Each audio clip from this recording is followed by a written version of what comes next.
आज black and white की शुरुआत हम इन दो तस्वीरों से करना चाहते हैं, जिनमें एक तस्वीर शरीफ उस्मान हादी के जनाजे की है, जिसमें 15 लाख से ज्यादा लोग शामिल हुए। एक बार फुल स्क्रीन दिखा दीजिए। और दूसरी तस्वीर 27 साल के अल्पसंख्यक हिंदू दीपू चंद्र दास की है, जिनकी हत्या पर दुनिया के बड़े बड़े देश और मानवाधिकारों पर लेक्चर देने वाली संस्थाएं खामोश हैं। सबको सांप सूंघ गया है। उन्हें दीपू चंद्र दास की मॉब लिंचिंग बिल्कुल विचलित नहीं करती। आज हमें इस घटना का एक नया सीसीटीवी वीडियो भी मिला है, लेकिन पहले इन दो तस्वीरों को देखकर समझने की कोशिश कीजिए।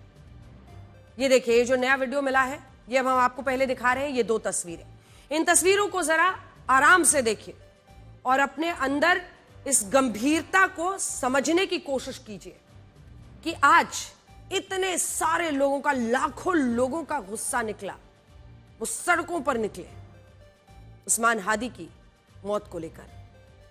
लेकिन जब एक हिंदू मारा जाता है तो वहां पर उसके आसपास के कुछ लोग बस पहुंच पाते हैं। आज कहा गए हिंदू लाइव्स मैटर वाले जो अन्य लोगों की बात करते हैं, आज इस तरह की कोई मुहिम की शुरुआत क्यों नहीं की गई?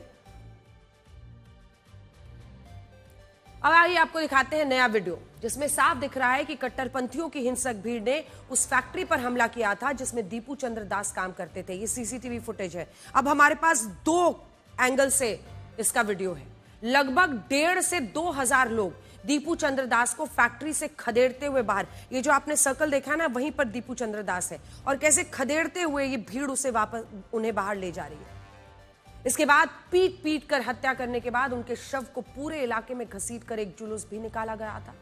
अब सबसे पहले इन तस्वीरों को देखिए और यह भी सोचिए कि इस भीड़ में एक भी व्यक्ति ऐसा नहीं था जिसने दीपू चंद्र दास को बचाने की कोशिश की। बांग्लादेश की पुलिस ने कहा है कि उसे अब तक एक भी ऐसा सबूत नहीं मिला है जिससे यह साबित हो सके कि दीपू चंद्र दास ने पैगंबर मोहम्मद साहब का अपमान किया है। ये बांग्लादेश की पुलिस कह रही है कि पैगंबर मोहम्मद साहब का अपमान करने वाला कोई भी सबूत उन्हें अभी तक दीपू चंद्र दास, जिनका आप वीडियो करीब से भी देख रहे हैं, नहीं मिला है।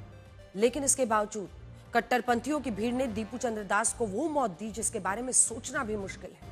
सबसे बड़ा मजाक तो यह है कि हजारों लोगों ने दीपू चंद्र दास की मॉब लिंचिंग की, लेकिन बांग्लादेश की पुलिस अब तक सिर्फ 10 आरोपियों को ही गिरफ्तार कर पाई।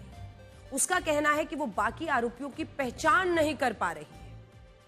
साल 1972 से 2024 के बीच बांग्लादेश में 17 बड़े दंगे हुए जिनका हिंदुओं से कोई संबंध नहीं था, लेकिन इसके बावजूद इन दंगों में हिंदुओं को बार बार निशाना बनाया गया और उनके खिलाफ बड़े स्तर पर नरसंहार हुआ। इसी नरसंहार का नतीजा है कि भारत के विभाजन के बाद जिस पूर्वी पाकिस्तान में 76% मुसलमान और 23% हिंदू रहते थे, आज उस बांग्लादेश में मुसलमान 76% से बढ़कर 91% हो गए हैं और हिंदू 23% से घटकर 8% रह गए। बड़ी बात यह है कि बांग्लादेश में रहने वाले ज्यादातर हिंदू दलित और पिछड़े वर्ग से हैं, लेकिन इन हिंदुओं का दर्द समझने वाला आज कोई नहीं है। आज बात सिर्फ दीपू चंद्र दास की नहीं है, बल्कि आज बात उन 200 हिंदू परिवारों की भी करनी होगी जिन्हें कट्टरपंथियों की भीड़ ने पिछले साल 5 अगस्त को निशाना बनाया था। उस वक्त बांग्लादेश के लोग शेख हसीना की सरकार का विरोध कर रहे थे और इस विरोध से भी हिंदुओं का कोई लेना देना नहीं था, कोई लेना देना नहीं। उन्हें गुस्सा था शेख हसीना के खिलाफ और शेख हसीना की सरकार के खिलाफ, लेकिन इसके बावजूद तब भी कई मंदिरों और हिंदू मोहल्लों को निशाना बनाया गया। मतलब जब जब वहां दंगे छिड़ते हैं, जब जब उनकी आपसी लड़ाई होती है, राजनीतिक लड़ाई होती है, वो निशाना हिंदुओं को ही बनाते हैं।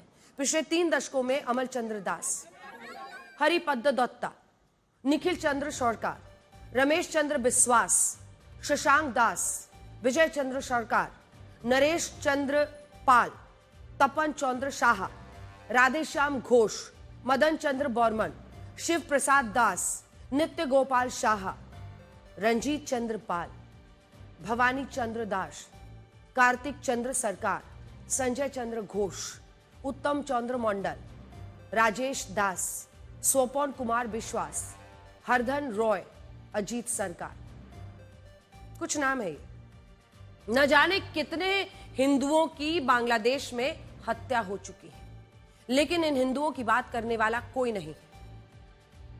हमारे देश में बहुत सारे लोग ऐसे हैं जो फिलिस्तीन के मुद्दे पर ऑल आइज ऑन राफा लिख देते हैं, पैलेस्टीन वाला बैग भी उठाकर निकल जाते हैं, लेकिन बांग्लादेश में अल्पसंख्यक हिंदुओं की हत्या पर ऑल आइज ऑन बांग्लादेश कोई नहीं लिखता। इसी देश में बहुत सारे लोग अमेरिका की ब्लैक लाइव्स मैटर मुहिम को भी अपना समर्थन देते हैं, लेकिन बांग्लादेश और पाकिस्तान जैसे देशों में हिंदू लाइव्स मैटर की कोई बात नहीं करता।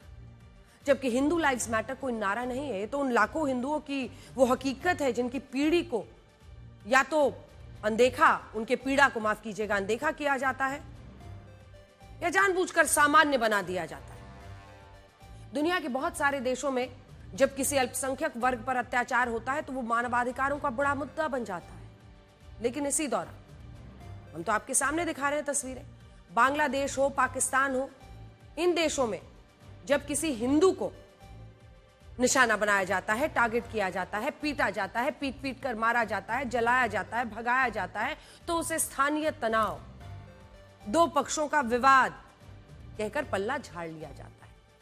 और इसीलिए आज सवाल यह नहीं है कि हिंदुओं की जान दूसरों से ज्यादा महत्वपूर्ण है या नहीं, बल्कि आज सवाल यह है कि क्या हिंदुओं की जिंदगी की कोई कीमत है या नहीं। पिछले 1.5 सालों से बांग्लादेश में लगातार हिंदुओं को निशाना बनाया जा रहा है, उनके मंदिर तोड़े जा रहे हैं, उनकी दुकानें जलाई जा रही हैं, उनके घर जलाए जा रहे हैं, उनकी मॉब लिंचिंग के बाद उनकी लाशों पर जश्न मनाया जा रहा है, लेकिन ना तो इस पर संयुक्त राष्ट्र जागता है, ना वैश्विक मानवाधिकार संगठनों की आत्मा विचलित होती है, ना ही खुद को सेक्युलर कहने वाले देश हिंदू लाइव्स मैटर की एक बार भी बात तक छेड़ते हैं। आज हम यही कहना चाहते हैं कि हिंदुओं की जान उतनी ही कीमती है जितनी किसी और की। अगर धर्म मजहब के नाम पर किसी को टारगेट किया जाता है तो इस पर एक समान आवाज उठनी चाहिए, सिर्फ एक वर्ग के लिए नहीं, सबके लिए बराबरी से। बांग्लादेश में अल्पसंख्यक हिंदुओं को अगर दिन दहाड़े बीच सड़क पर पेड़ से लटकाकर जलाया जा रहा है तो ये सिर्फ कानून व्यवस्था का मामला नहीं है, बल्कि ये उन करोड़ों हिंदुओं की सुरक्षा का मामला है जिनकी जान की कोई कीमत नहीं समझी। ये वो पेड़ है मेमन सिंह में जहाँ पर उसका दीपुदास को लाया गया था और यहाँ जला दिया गया था। इसी पेड़ से दीपुदास को बांधा गया था। ऊपर की पत्तियां जली दिखाई दे रही हैं, नीचे के अवशेष साफ कर दिए गए हैं। अब से थोड़ी देर पहले यहाँ पर जो ढाका पुलिस है और इसी के साथ जो वोकला पुलिस है, वोलुका पुलिस, उसकी डिटेक्टिव ब्रांच आई थी जांच के लिए, इन्वेस्टिगेशन चल रहा है। और यहाँ तमाम सारे लोग थे, शाम का समय था, दुकानें खुली थी, लेकिन अब कोई इस पर बात नहीं करना चाहता। और इसी पेड़ के नीचे दीपुदास को बेरहमी से पीट पीट कर मार दिया गया और जला दिया गया। ये पायनियर नेटवर्क्स है। हम इस समय मेमन सिंह में हैं और ये वालुका का इलाका है, सबसे वोलेटाइल और हार्ड लाइनर्स का गढ़ है जहां मैं पहुंचा हूं। और यहीं पर वो तस्वीरें आपने देखी थी जहां पर दीपुदास काम करता था। भीड़ निकलती है, दरवाजा खींचते, उसको बाहर निकाला जाता है। दीपुदास के साथ जो मॉब लिंचिंग हुई है उसको लेकर के बांग्लादेश के हिंदुओं में भी न सिर्फ आक्रोश है बल्कि डर भी है। इसलिए हम जब ढाकेश्वरी मंदिर में आए हैं तो दीपुदास के लिए इंसाफ की मांग करने के लिए उसके पोस्टर यहाँ पर लगाए गए हैं। और कई सारे इलाकों में बांग्लादेश में भी दरअसल इसको लेकर के काफी रोष है। पूरी दुनिया में इस कदर का रोष है कि कैसे झुंड हमलावर हो जाता है, मॉब हमलावर हो जाता है और उसके बाद चरमपंथी एक अल्पसंख्यक को उसकी फैक्ट्री से घसीट लाते हैं। हालांकि इस मामले में अब तक 10 गिरफ्तारियां हुई हैं, लेकिन इसके बावजूद भी सवाल ये उठ रहा है कि 1.5 साल पहले हिंदुओं के खिलाफ शुरू हुई हिंसा का दौर बांग्लादेश में आखिर कब थमेगा। बांग्लादेश की 17 करोड़ की आबादी में 1 करोड़ 30 लाख हिंदू रहते हैं, जिन्हें इस वक्त निंदा की नहीं मदद की जरूरत है। कड़ी निंदा कर देने से कुछ नहीं होगा, लोगों को उनका साथ चाहिए। भारत सरकार इन हिंदुओं की मदद के लिए बांग्लादेश में मोहम्मद यूनुस की सरकार से अपील तो कर रही है, लेकिन हमें लगता है कि जिस तरह की कट्टरपंथी ताकतों ने बांग्लादेश के अंतरिम सरकार को इस वक्त हाईजैक कर लिया है, उस सरकार से उम्मीद करना बेईमानी है कि वो हिंदुओं को बचाएगा। यह हालात तभी बदल सकते हैं जब पूरी दुनिया इसका संज्ञान ले, जब संयुक्त राष्ट्र बांग्लादेश की सरकार पर अल्पसंख्यक हिंदुओं की सुरक्षा के लिए दबाव बनाए, मुंह तो खोले, जब अमेरिका, पश्चिमी देश बांग्लादेश की सरकार से कड़वे सवाल पूछे, जब इन अल्पसंख्यक हिंदुओं के लिए दुनिया भर के हिंदू एकजुट हों।